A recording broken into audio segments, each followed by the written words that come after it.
Arc 6, Chapter 2. His Way of Providing a Warm Welcome. This should have been mentioned earlier, but the base for the Emilia camp had moved from the primary residence to the Mathers domain, rather than the previously burned-down mansion.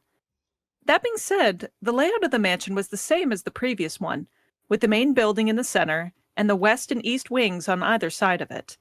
Since the mansion was almost the same size as the previous as well, there was rarely any confusion when walking around the house. The only problem was that it was just a tad too similar, making it much easier to forget Arlom Village was no longer located nearby. There had been several occasions where Subaru would wake up energetically, seeking to perform radio calisthenics in the village, and then somewhere along that long road, he'd realized he didn't know which way to turn next. Beatrice would subsequently catch up to him in a fuss, and she would be really angry. Anyhow, they had arrived at Roswaal's mansion, had been welcomed by the same old Petra and Rom, and entered the parlor where Roswaal, the owner of the mansion, awaited them. Oh, welcome back! It's great that you came back safe. Roswaal sat on the couch as he clapped his hands, welcoming them on their return. Subaru and Emilia instinctively were taken aback by Roswaal's smiling welcome. They looked at his excessive and amicable smile, and then at each other. Emilia-tan, was anything weird written in the letter? I don't think so. Is this some kind of weird gift from you, Subaru? Because, you and Roswaal have secret talks sometimes, so... No way! And even if I were planning on giving a gift, I'd spend my time and effort getting a gift for Emilia-tan, Bearco, Petra, Frederica, Patrice, and even Ram rather than for Roschi. Those were only names of girls, I suppose. What's embarrassing for me to ask people like Otto and Garfield about a gift from a man to another man, isn't it? Subaru responded to the displeased Beatrice, and sent a wry smile in response to Emilia's scornful eyes. Incidentally, he had deliberately left out Rem's name in order to avoid causing anxiety for the others, so not to worry, he did feel guilty about it. Anyhow, Roswaal, who had witnessed the whole exchange, shrugged his shoulders. What a surprising reaction. I worry about your safety, all of you. So I wonder what's so weird about me being glad that you're all safe. It's only natural, right? That's true, but Roswaal, you haven't shown that side of yourself to us very much until now, so... It means I've had various changes in my way of thinking this past year. Shouldn't Emilia-san be a bit happier about me becoming cooperative? You're right. Emilia responded to Roswaal's brazen rejection in a way that was typical of her tolerant self, accepting his change of mind. He nodded his head at Emilia, and just seeing her waving her palms back and forth made Subaru unable to leave it at this inadequate level of trust. But... Even if you were trying to understand his way of thinking, it wouldn't be possible because it's too odd, in fact. Subaru is also a bit like that. But the like of that is more, I suppose. You're being too vague with your words.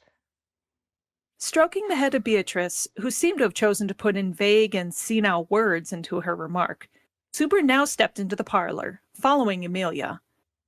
Roswaal was in a good mood. Subaru was suspicious of that, but felt he was still aware of his motives. In reality, he actually had just spoken of his motive himself just a moment ago. Roswaal was seriously glad about Subaru and Emilia coming back safely. Now that his Book of Wisdom was no longer in his possession, being amiable was the best move he could take in order to fulfill the purpose that he had yet to reveal. His only objective was to have Subaru's actions break the obstacles that stood in the way. If you feel that way, then that's fine. Though it would be helpful if you were a little cooperative. You will reach your goal with or without my help. That's why I believe my cooperation is an unnecessary part of your power. It really isn't even a relationship. It feels like I'm suffering an arrangement in an RPG where I can't use a support character normally it does. The support character is unhelpful, as usual. Feels like a standard. The standard was that overpowered characters rarely participated, until a certain point. Roswaal's lack of participation in battles was much like that. In his case, the more Subaru was pushed back into a corner, the more Roswaal would sit back and watch in glee, believing he would be forced to turn to the power of return by death in desperation to change fate. He was a cunning fellow, which made Subaru want to click his tongue. Ain't about time you introduce us as well? Oh, sorry to keep you guys waiting. Roswaal, they're visitors. Allow them to seat themselves. I'm listening. Nevertheless, you've brought some interesting faces. The girl waiting in the corridor spoke out to the people having a conversation at the entrance.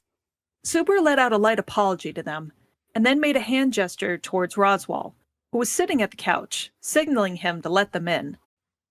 Roswaal stood up and sat back down in the chief's seat with dead silence, then directed the two guests over to the visitor's sofa.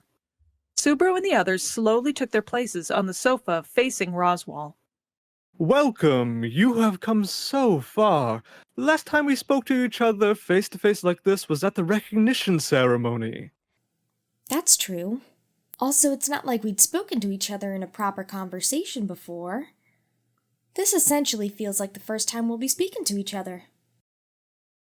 The recognition ceremony that had come up in this conversation was the formal recognition of the suppression of the white whale, accomplished by a combination of the Emilia camp, Anastasia camp, and Krush camp, where they had been evaluated. As the small-scale ceremony had been carried out in the royal castle in the capital, naturally, every member available in the aftermath of the sanctuary affairs had been present, as representatives of each camp were to gather. He had vivid memories of Otto having a tense, pale face, and of the castle shining within Garfield's eyes, and Roswaal was nonchalantly decided to participate, even after all the trouble he had put them through. What a guy. Well, he'd been nervous, yeah, but he couldn't say Emilia was any better than him in nervousness and fidgeting. It made sense, considering how she was being praised for achievements she didn't even have memories of achieving. Regardless, that was a meeting from the past. Mutual greetings were carried out in a hurried manner. And so, the conversation immediately moved on to the main topic, a report about the city of Pristella. And just like the letter said, Otto-kun and Garfield have withdrawn because of their injuries. I see. Understood. These achievements are truly promising. A sigh of admiration escaped Roswaal after hearing the report. This made Emilia raise her eyebrows, voicing a "e" with a slightly stern tone. They were injured so badly they couldn't even return? Yet you still put it like that? What are you trying to say? Let's refrain from jumping to any hasty conclusions. Yes, it is heartbreaking that they were injured like that, and yes, their forced, temporary withdrawal is no less heartbreaking than their wounds. However, on the other hand, no one in the camp has suffered fatal damage. If you consider the other camps, and taking into account you have countered multiple Synarch bishops, indeed, this outcome really is miraculous. Naturally, the scars caused by the Synarch bishop should be treated promptly, but Emilia-sama and everyone else who've endeavored to protect the city did their best so that the damage was kept to a bare minimum. I think that you ought to recognize that for yourself. Oh, thanks. Emilia delivered her thanks, her face one of someone who had not been convinced. In actuality, his words should have sounded like a sound argument. However, it was important to consider the impression one had of the speaker. Subaru had thought that he was shady, and so all the others probably followed suit. Well, putting the question of people's thoughts on me aside, shall we move on to something else? Incidentally, the person who summoned Emilia-sama to Pristella, where such a ruckus occurred, was Anastasia-sama, was it not? What do you have to say about that? It's inexcusable that she was dragged right into that hubbub. If you want me to apologize, I'll do it properly, as I'm mentally prepared to do so. And if you sincerely bow your head, this would end without you having to pay back a single coin. Oh, but you do not need to apologize to me. Emilia-sama has already turned you down, correct? I mean, shouldn't the blame be put on the witch cult since they were the ones to cause mischief? Anastasia shouldn't be blamed for anything because she just invited us there. It's not like we didn't accomplish the goals for which we were summoned out to Pristella. Roswaal cast a side glance. Emilia felt the pendant worn on her neck in response. A brand new, large spellstone was attached to the pendant. At this very moment, a fast-asleep Great Spirit was quietly awaiting for its revival. Obtaining this highly pure crystal gem, which would become Puck's anchor, that was something the camp had set as their goal, and something that had been achieved. Also, isn't it possible that the witch cult was driven back simply because we happened to be there? When you think about it that way, it could be seen as Anastasia's accomplished... To think of it like that would be too favorable to another camp, so I'm gonna stop you there. For some reason, Anastasia was being rescued by Emilia's words of optimism. However, Roswell's current questioning was just an attempt to keep people in check.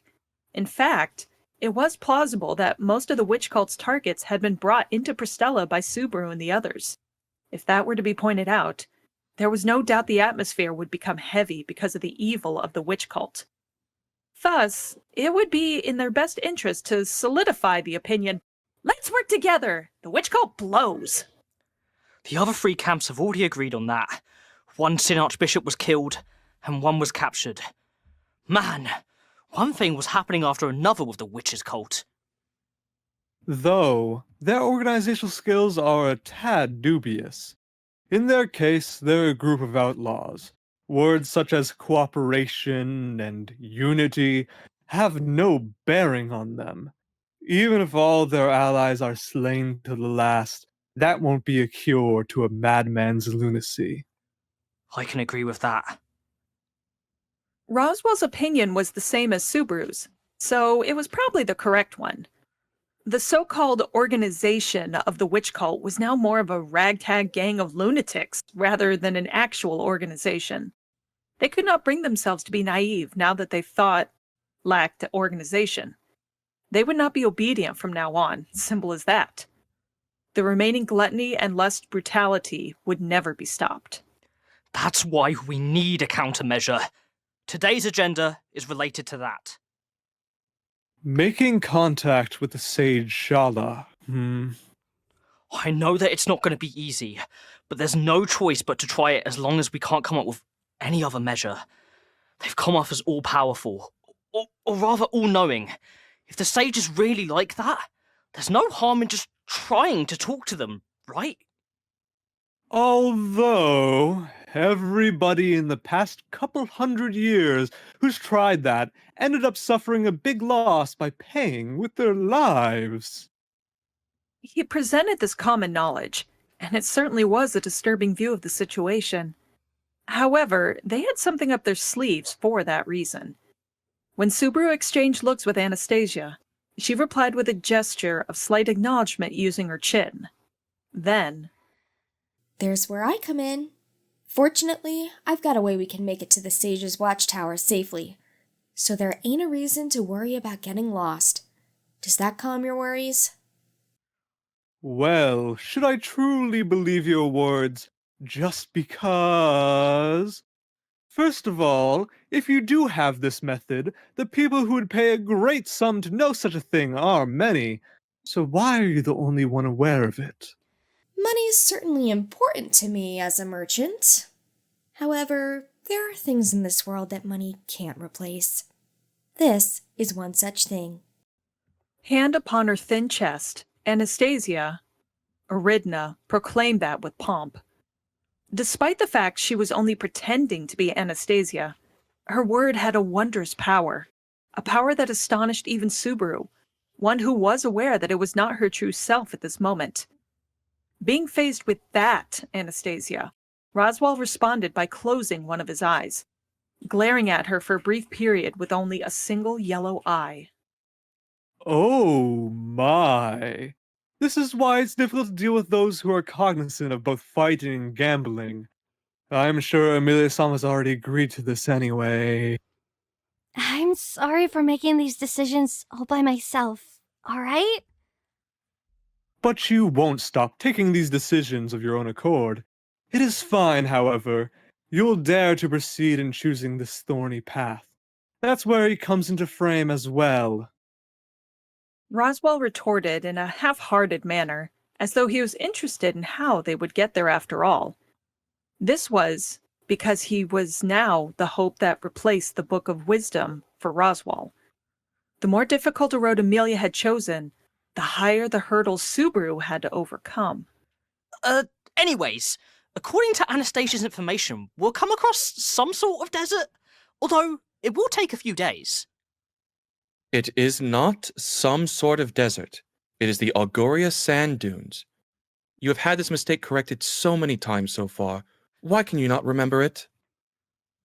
Julius presented an input of his own as he let out a sigh in reaction to Subaru's vague memory. The person that had been watching in silence while sitting on the sofa next to Anastasia the whole time directed his intellectual gaze at Roswaal, then continued. I suspect this proposal will be difficult for you to accept, Roswaal-sama. However, in the city of Pristella, there remain many who have been exposed to the witch cult's barbarism, and the number of people who are still wounded, both mentally and physically, is vast. If we could take any action that may serve as possible salvation, then I would wish to have your permission to do so. You have quite the graceful way with words. It appears that you are owner of extraordinary abilities, but it makes no sense how I have no recollection of that.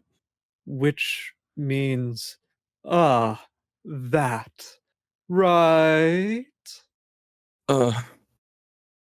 Roswaal understood the situation based off of his non-existing memories of Julius's existence. The gaze of Julius turned downcast, at which Roswaal rested his chin on the hand of the arm he had placed on the armrest.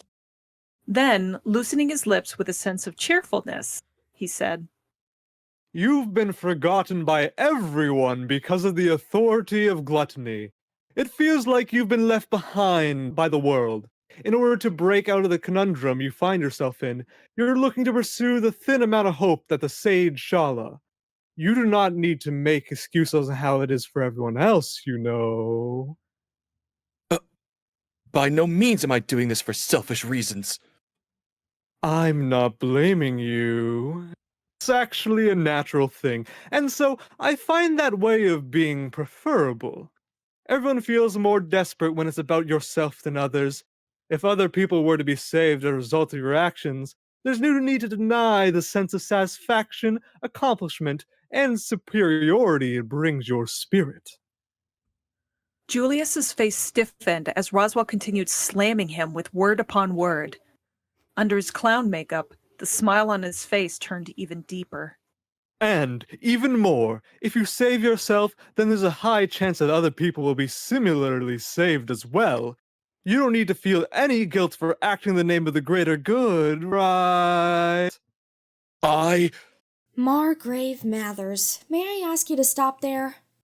Anastasia restrained Julius with her voice, taking his place in confronting Roswaal. She let out an elegant smile and then tilted her lovely head. And then... I also ain't got memories of him, but even then, this boy seems to be my knight. That's why it doesn't feel right to watch him getting bullied while unable to do anything about it. You're saying that the bond between a master and servant still exists between you two, even when he has disappeared from your memories? I wonder. I ain't too certain about that either. Though it did feel natural and pleasing that Julius cared for me during the trip. Moreover... Anastasia gently raised her finger and pointed toward the sofa facing her, and... I want to prevent you from tearing your camp apart if you keep doing that, yeah?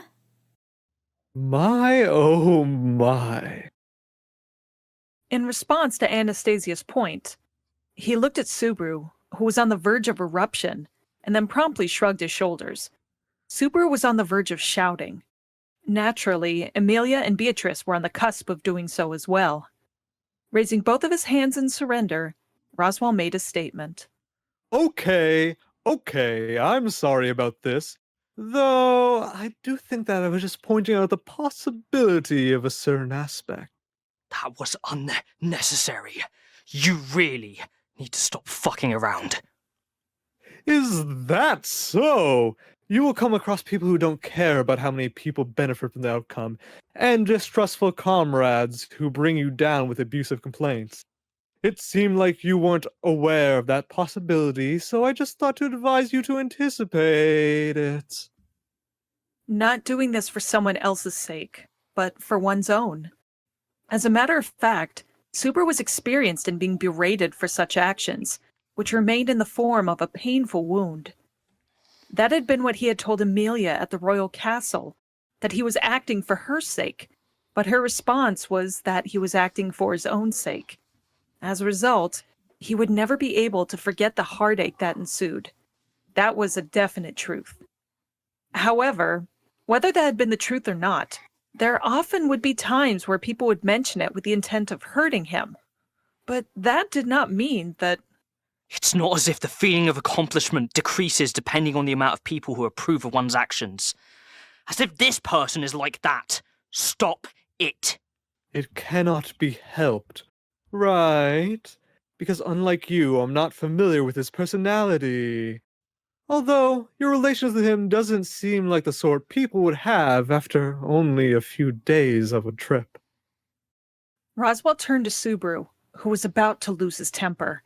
In just this moment, Roswaal's eyes, bordered by his long eyelashes, became overcast with a full-blown sense of tragedy. Then... This means that you're the only one who remembers again. Just like in Rem's case. Though, I do wonder what kind of fate this is. It is proof your existence is a special one. You should care for it. You should treasure it. Because there are many things out there that cannot be obtained, even when one wishes for them. Nobody besides Roswaal himself followed the second half of his emotional statement. However, even if he were to continue to ask him questions until he shed light on it, Roswaal would not let out the truth, thus. Subaru quickly gave up on the situation. Anyhow, the things that needed to be said should have been said by now. Next would be... Just like the letter said, the confinement room, and... And the Sleeping Beauty will be taken out, yes. What a drastic measure! I was sure that you really hated people touching her after all. A way to wake her up might be found, so I'll try it. Isn't that a given? I was surprised to find out that you'd first try this measure with that girl. You give off the impression of a selfish person, but in reality, you punish yourself. Somewhere in your heart, somewhere in the corner of your mind, ever since the onset, you believe that she should be the first to be saved. He had hit the bullseye, and Subaru reflexively sunk into silence. Ever since they had set out on their journey towards the Pleiades watchtower, and up until the time they arrived at the mansion, Subaru had been constantly wondering if bringing Rem along as one of Gluttony's victims would indeed be the right approach. Of course, he was not averse to waking up Rem, not at all.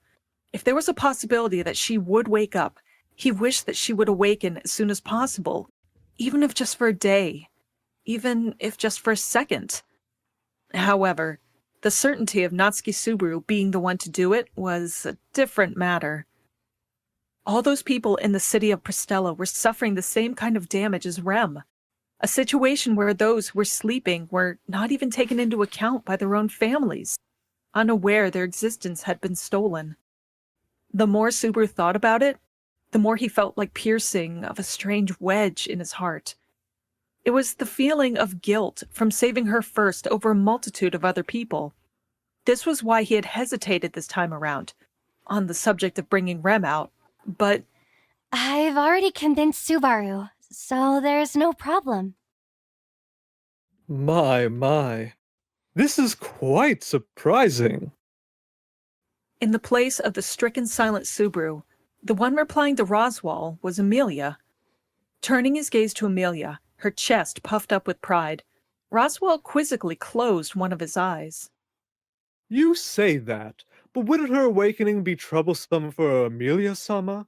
Subaru-kun has strong feelings for that girl, no matter how you look at it. In fact, they're as strong as the feelings he holds for Emilia-sama. Yeah, I think that's right.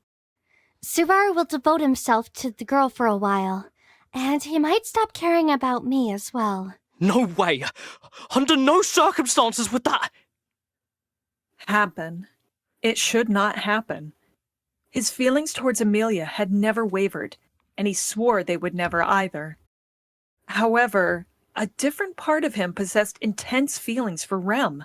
That was a fact, and just like Emilia said, if she were to wake up, there was no doubt that he'd become devoted to her.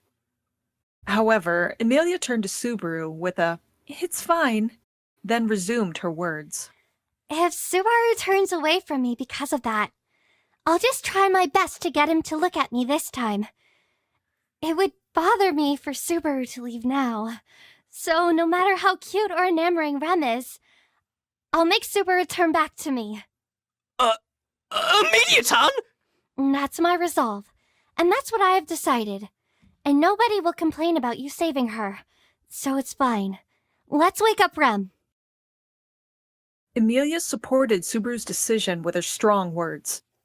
Those words somewhat sounded like a confession. It surprised Subaru and caused his knees to shake.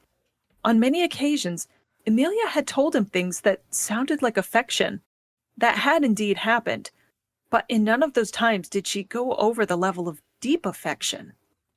Me, Rem, Beatrice, Petra, Patrice, Otto-kun, Garfield, we all want you to be really, really happy. Though you did mix a ground dragon and men at the latter half of your statement. She had mixed a lolly in the middle, too. Anyhow, he accepted this, and then Beatrice, who was sitting beside him, poked his shoulder. And, "Oh, eh?" escaped Subaru's lips, looking towards his side right after. Beatrice had her usual indignant look plastered on her face. It's not like I'm going to complain about Subaru's tendency to fool around with girls, but one of his hands should always be free, I suppose. This is Betty's exclusive special privilege, in fact. You're ridiculously cute. That's a given, I suppose. Betty's adorableness resounds to the gods of heaven and earth, in fact. He didn't go as far as to care about what the gods of heaven and earth thought of the issue, but it did resound in Subaru's heart. Backed by both Emilia and Beatrice, Subaru would endeavor to wake Rem up. He had no reservations about it. So, that's that, Roswaal. Sorry for being loved so much. I'll be taking Rem. You'll cause quite a stir within Emilia-sama and Beatrice-sama when you make them sound like alternates. It's fine. Do whatever you want. I never planned on stopping you anyway. Alrighty then. About the talk from before. I was feeling concerned, and you just want to make sure that you understood the meaning of those actions. I also heard your guy's incredible, nameless night, so my apologies. It's okay. Roswaal spoke in a way that felt like banter until the very end. Julius, on the other hand, inhaled slightly and took turns exchanging looks with Anastasia and Subaru. I am Julius Juukulius. This only remains within his memory as of right now, but I am a royal guard of the kingdom of Lagunica. I am not so immature that my heart would be perturbed by something of this caliber.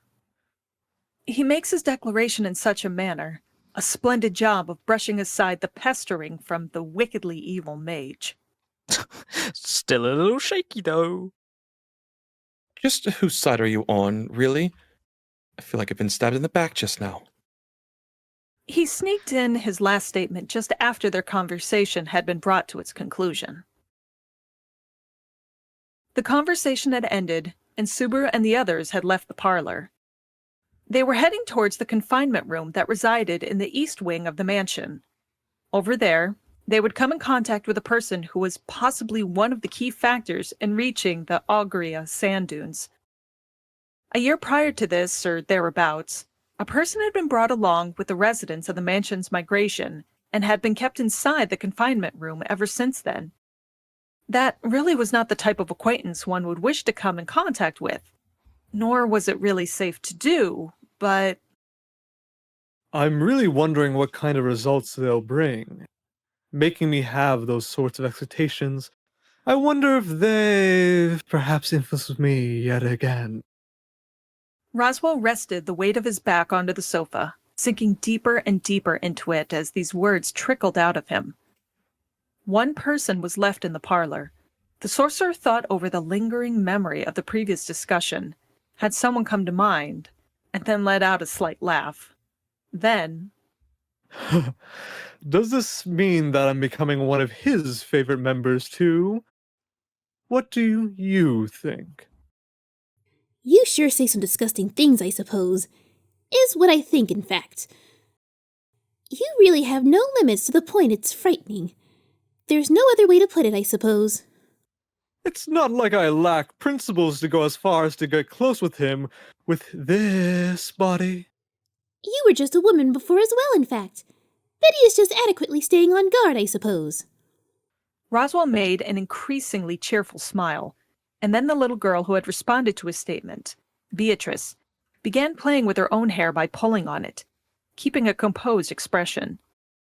It was possible because she was bored, or perhaps it was a habit she would adopt when starting to get irritated. Subaru-kun and the others are going to the confinement room, you know. Shouldn't you be by his side? A stray that bears its fangs is less troublesome than a pet dog that polishes its fangs, in fact. Which is why I thought to keep that in check properly, I suppose. Calling him a pet is truly cruel. But being teacher's dog would be something I'd yearn for. You are a deviant beyond saving, in fact. Roswaal, don't test Subaru too much, I suppose. Betty won't allow you to provoke him too much, in fact. Roswaal let out a smile containing a hint of obscenity, and it was properly rebuked by Beatrice in her bitter face. Roswaal removed his smile afterwards, and just like always, he closed his one eye. His blue eye, returning Betty's look solely with his yellow eye. You and I view things a different way. You act carefree, while I act with a single purpose in mind. That would mean you would see a side of me that is completely different from Mother. The Betty that holds Subaru's hand is several hundred times better than that, I suppose. That is what I'm referring to. It's fine for you, who puts on the airs as the guardian of the Forbidden Library, to become as happy as possible. That's a given, in fact. Which is why I'll have you allow me to act in order to protect that happiness, I suppose. Roswaal, still seated on the couch, and Beatrice standing right before him, with the two's line of sight at the same height, sparks flew in all directions. Roswaal squinted, as if to attempt to peek into the heart of that round-eyed girl, and... With one of the Sin Archbishops being killed, a second one should have entered Subaru-kun. There should be candidates other than Subaru, in fact. But none of them come close to him, nor do they overlap with him. It is plain as day which one will be chosen. Between the one who only grazes him, and the one who overlaps. Cease with the dull pretenses. I won't let you say much more, I suppose. Beatrice responded to Roswaal's argument with a voice coated with determination that she had previously hidden. She grabbed tightly onto her arm's sleeve, then glared at Roswaal. Betty is Subaru's, in fact. Therefore, Subaru will remain Subaru, I suppose. I don't mean to hinder your efforts. The lower the number, the more convenient it is for me. That's all. At the very end, Beatrice sent a scathing look towards Roswaal, heading towards the door. This was the end of the discussion. Beatrice. Roswaal called out the girl's back as she moved away. Beatrice stopped walking, but did not turn around. I want you to be happy. At least much more so than the others. You are like a younger sister to me. That's why. A pretty disgusting thing to say, in fact. Also, you'll never be like Mother, I suppose. Isn't that what love is? There was no rebuttal. There was merely the sound of the door opening and closing, echoing quietly in the parlor. And after that, there was no further sound being made within the parlor.